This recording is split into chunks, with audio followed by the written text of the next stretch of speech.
Welcome back to our channel where we dive deep into intriguing and often controversial topics that keep the internet buzzing. Today we're about to unravel a jaw-dropping conspiracy theory that's been making rounds for years. Joan Rivers was eliminated for exposing Obama being gay. Let's get started, guys. The world received the shocking news that the beloved queen of comedy Joan Rivers had passed away at the age of 81. However, what makes this story even more intriguing is the recent resurfacing of an old letter penned by none other than former President Barack himself. In this rediscovered letter, Obama reportedly admitted of having gay fantasies, reigniting a conversation that had long been buried. Just weeks before her untimely demise, Joan Rivers made headlines by publicly stating that Obama was gay and went a step further, suggesting that his wife Michelle was transgender. At the time, the media largely dismissed Joan's comments as mere comedic exaggeration.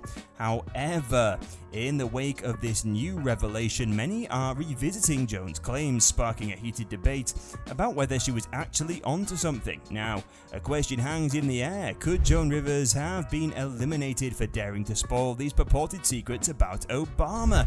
The catalyst for this resurgence was Obama's biographer David Guerra, who recently sat down for a game-changing interview divulging previously undisclosed details about the former president's personal life.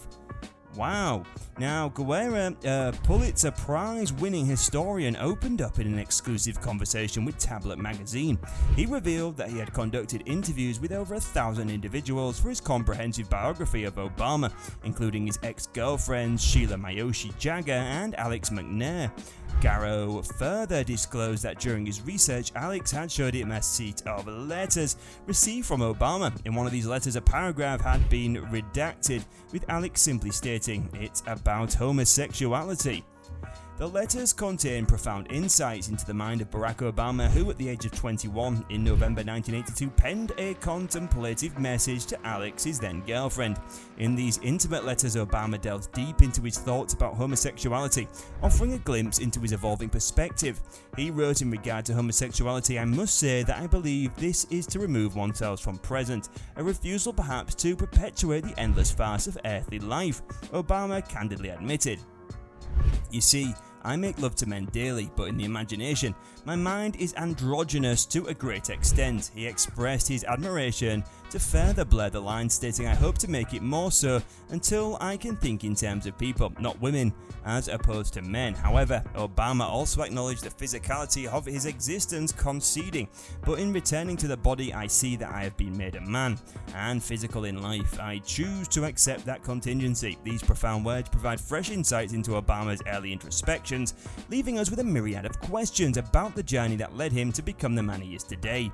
Many internet users were quick to draw connections to the outspoken comedian Joan Rivers, who just before her untimely death had made headlines by publicly asserting that Barack Obama was gay. The intriguing saga continued when reports caught up with Joan at a New York City bookstore, where she was officially a gay wedding for two of her fans. In the midst of the whirlwind of questions the reporters asked about her career move, Joan Rivers responded with her charismatic humor, exclaiming, "I'm so excited, okay, and I should do very well because I don't charge." However, when probed about the possibility of the United States ever having its first gay or woman president, Joan didn't hold back. She quipped, "Obama, so let's just calm down, got it?" Her words left room for interpretation, fueling speculation. But that wasn't all. Moments later, Joan turned to the reporter and dropped another bombshell, stating that Michelle Obama is transgender. Her unapologetic candor sent shockwaves through the media, although at the time many dismissed her claims as comedic hyperbole. Joan Rivers, famous for outrageous humor, left many wondering if she was merely jesting when she publicly commented on Barack and Michelle. A little over a month after those eyebrow-raising remarks, tragedy struck. Joan underwent what should have been a routine throat procedure at Manhattan Clinic, but complications arose. During her procedure, Joan reportedly stopped breathing, requiring resuscitation. An hour later, she was swiftly transferred to Mount Sinai Hospital and placed on life support. Sadly, Joan Rivers never regained consciousness and passed away on September the 4th, while still in a medically induced coma. In the wake of her sudden and tragic demise, authorities launched an investigation. Federal officials confirmed grave errors made both before and during the procedure at the clinic. The revelation has cast a shadow of doubt and suspicion over the circumstances surrounding Joan Rivers is death, leaving many to ponder whether her outspoken comments about the Obamas had any connection to the events that unfolded in the clinic.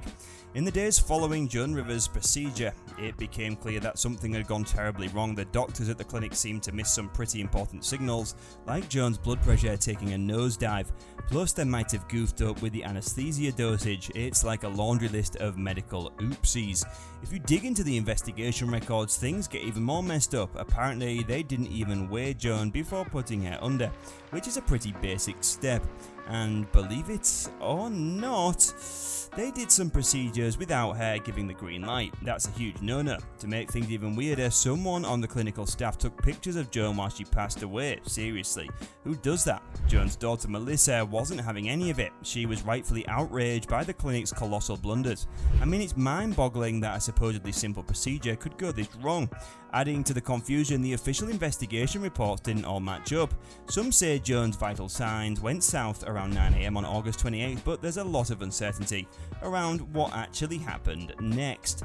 Alright, so here's where things get seriously messed up. According to a document dug up by The Guardian, Joan Rivers' health went south fast. In just 14 minutes, her blood pressure took a nosedive and her blood oxygen levels dropped below a whopping 3%, what's considered normal. 4 minutes later, she had no pulse. It was a nightmare unfolding in real time. Now here's the kicker, what happened next is a total blur. The records are all over the place. Some say doctors tried to revive her about 2 minutes later at 9:28 AM. Others claim it took a mind-boggling 10 minutes to give her the right drugs to treat the cardiac arrest. And if things weren't confusing enough, there's this powerful sedative called propofol in the mix, and nobody can agree on how much Joan got. Now hold on to your hats, because here's where things take a really twisted turn. The records can't even agree on how much of that potent sedative propofol Joan got. One says 300 milligrams, but a clinical staff member says it was only 120.